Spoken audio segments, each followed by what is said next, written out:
شروع کرتا ہوں اللہ کے نام سے جو بڑا مہربان اور نہایت رحم کرنے والا ہے۔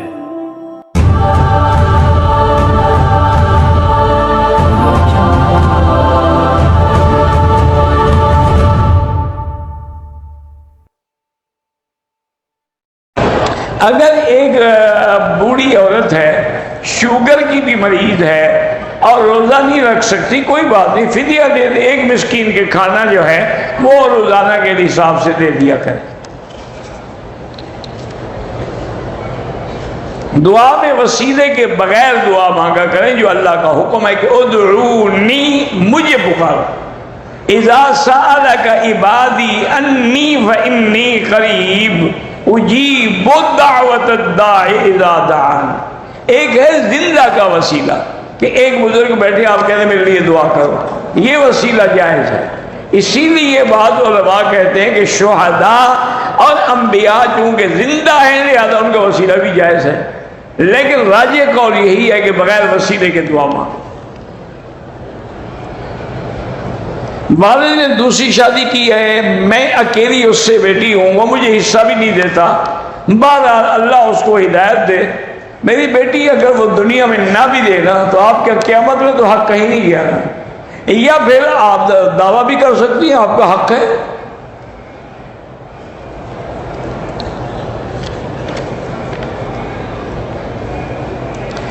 عمرے والے کو حاجی کہنا درست نہیں ہے۔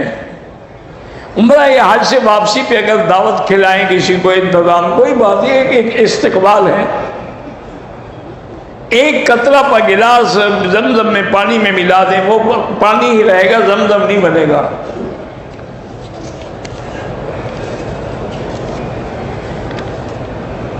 صفا پہ کھڑے ہو کے دعا مانگی جائے تو قبول ہوتی ہے، مروہ پہ بھی دعا مانگی جائے تو قبول ہوتی ہے۔ جانوروں اور پرندوں کا شکار کرنا جو ہے وہ جائز ہے۔ حضرت اسماعیل علیہ السلام خود شکار کھیلتے تھے، ان کا گزارا بھی اسی پہ تھا، اور چیز مکے میں تو تھی نہیں نا، وہ کوئی پرندے شرندے کو شکار کر کے لے آتے، وہی پکا کے کھاتے تھے۔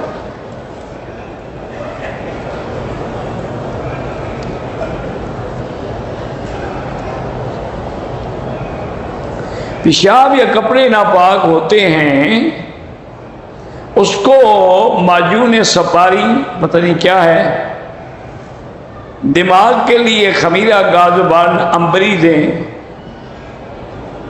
اور پتہ نہیں کہتے کہ بیج کس کے ہربل کے، بہرحال حکیم صاحب آپ نسخے کو اخبار میں دے دیں تاکہ سب لوگ فائدہ اٹھائیں۔ اکرمہ نام ہے، ابو جہل کے بیٹے کا نام حضرت اکرمہ ہے، لیکن باپ جتنا بڑا کافر تھا بیٹا اتنا بڑا مجاہد اسلام تھا، بطر من بطر الاسلام۔ چینی کی بوری کی نقد قیمت جو ہے 2000، مجھے 3000 میں 6 ماہ ادھار پر دی ہے، یہ جائز ہے، لیکن بہتر ہے کہ یہ بھی نہ کیا کرو۔ یہ سارے مسائل ہیں میرا بھائی، جب کسی کو فائدہ دینا ہو تو چینی مہنگی کر دیتے ہیں یا سستی کر دیتے ہیں تاکہ وہ خرید کر کے جب سٹاک کر لے اب مہنگی کر دیں گے۔ یہ ساری گیم ہے غریبوں کو تباہ کرنے کے لیے۔ بہتر یہی ہے کہ غریب ایسی چیزیں کھانا ہی چھوڑ، چینی نہ کھاؤ تو بندہ مر تو نہیں جائے گا، اور چینی نہ کھانے سے تمہاری صحت کو فائدہ ہوگا، نقصان تو نہیں ہوگا۔ یہ چینی میں کیمیکل ہے، اسی سے تو ساری شوگر پیدا ہوتی ہے، اس کے بجائے گڑ کھا لیا کرو، لیکن وہ گڑ جو کیمیکل سے نہ بنا ہو۔ ایک دن پتہ نہیں میں شاید درس میں کہہ بیٹھا، اللہ میرے ان سب دوستوں کو جزائے خیر دے، اتنا گڑ انہوں نے بھیجا ہے، ہر طرف سے گڑ کے پیکٹ آ رہے ہیں۔ اب میں نے اس کا حل سوچا کہ واپس کروں تو گناہ ہوگا، تو میں بھی الحمدللہ یہی کرتا ہوں، جیسے آتا ہے دوسرے کو دے دو، جیسے آیا کسی اور کے گھر بھجوا دیا، چلو بھی لوگ تو فائدہ اٹھائیں۔ تو اس لیے اب یہ بھی ضروری نہیں ہے نا۔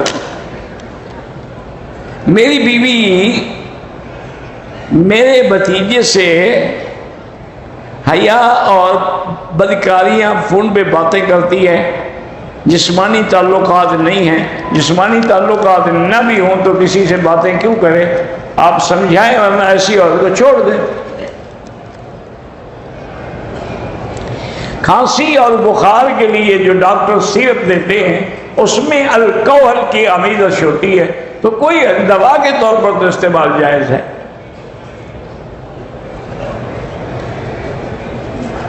لیکن اتنا زیادہ بھی استعمال نہ ہو۔ مجھے یاد ہے ایک دفعہ کہ جلسہ تھا اور حضرت مولانا لقمان رحمۃ اللہ علیہ علی پور والے، بڑا اللہ والا آدمی تھا اور بڑا آئے تو شدید کھانسی تھی۔ مجھے کہا کہ مکی صاحب مجھے اتنی شدید کھانسی ہے، اب آپ کا حکم تھا کہ جلسے پہ آنا ہے، اب میں انکار تو کر نہیں سکتا، میں آ گیا ہوں لیکن میرے بس میں نہیں ہے تقریر کرنا۔ اچھا، خدا کی شان ہے میرے کمرے میں سیرپ رکھی تھی، اس زمانے میں ایک سیرپ آتی تھی کوڈین کے نام سے، کوڈین خود نشے والی چیز ہے، تو میں نے ان کو دی، میں نے کہا مولوی صاحب اس سے ایک چائے والا چمچہ جو ہے نا وہ بھر کے پی لو، پھر رات کو ایک اتنا چمچہ پھر پی لینا۔ انہوں نے کہا ٹھیک ہے۔ میں چلا گیا، مہمان تھے، ان نے جو چکھی نا تو خوشبو اور میٹھا لگا اور اچھی لگی، وہ آدھی بوتل پی گئے۔ میں واپس آیا تو حضرت صاحب تو بے ہوش پڑے ہوئے ہیں، میں نے خیر نہیں جگایا، پھر شام میں بھی نہیں جگایا، پھر لیٹ جگایا جب ان کی تقریر کا وقت آیا، بڑی مشکل سے اٹھا، کہنے کا مکی صاحب وہ ایک حل ہے، میری کرسی کے پیچھے ایک بندہ بٹھائیں جو مجھے چونٹی مارتا رہے، مجھے تو نیند آ جائے گی، میں کیا تقریر کروں گا؟ تو اتنا بھی نہ پیا کریں، میرے کہنے کا مقصد یہ ہے۔ دیکھو نا، زیادہ لسی بھی پی لو تو نشہ ہو جاتا ہے، حالانکہ لسی میں بھی نشہ ہے، لیکن اگر آپ لسی خالص لسی ہو، یہ بازار والی نہ ہو، اس سے تو انشاءاللہ بیماریاں ہی پیدا ہوں گی، شفا نہیں ہوگی۔ میں سنی ہوں، شیعہ لڑکی سے نکاح کر سکتا ہوں، سنی لڑکیاں سب مر گئی ہیں کہ تم شیعہ سے کرنا چاہتے ہو؟ خدا کے بندے، اللہ کی توبہ کرو، یا اس کو کہو کہ اپنے سنی ہونے کا اعلان کرے۔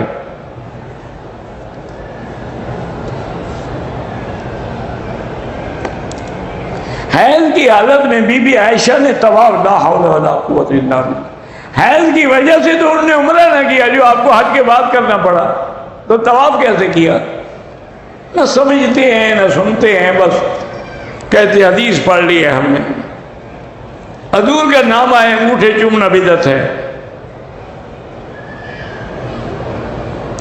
میں نے عمرہ کیا، غلطی سے احرام اتار کے شلوار قمیض پہنا، پھر مڈوائے بال، بہرحال 6-7 گھنٹے کے بعد دم پڑ گئی۔ ہر طواف کے بعد 2 رکعت واجب ہے۔ میری والدہ کے ہاتھ سن ہو جاتے ہیں، اللہ شفا عطا فرمائے، وہی فاتحہ پڑھ کے پلائیں۔ نماز جنازہ میں سلام پھیرا جاتا ہے، ٹھیک ہے، آپ ہاتھ باندھ کے کھڑے، جب سلام ہو جائے پھر ہاتھ چھوڑیں۔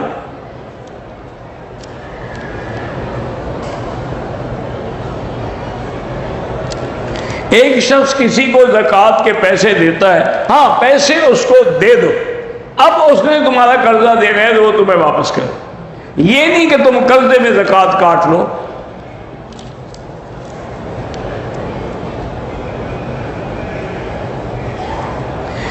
صفا مروہ کرتے وقت تیسرے چکر میں بھول کے میں نے کسی کے تھوڑے سے بال کاٹ دیے، بار آپ نے گناہ کیا ہے تو استغفار بھی پڑھیں اور 10-15 ریال خیرات بھی کریں۔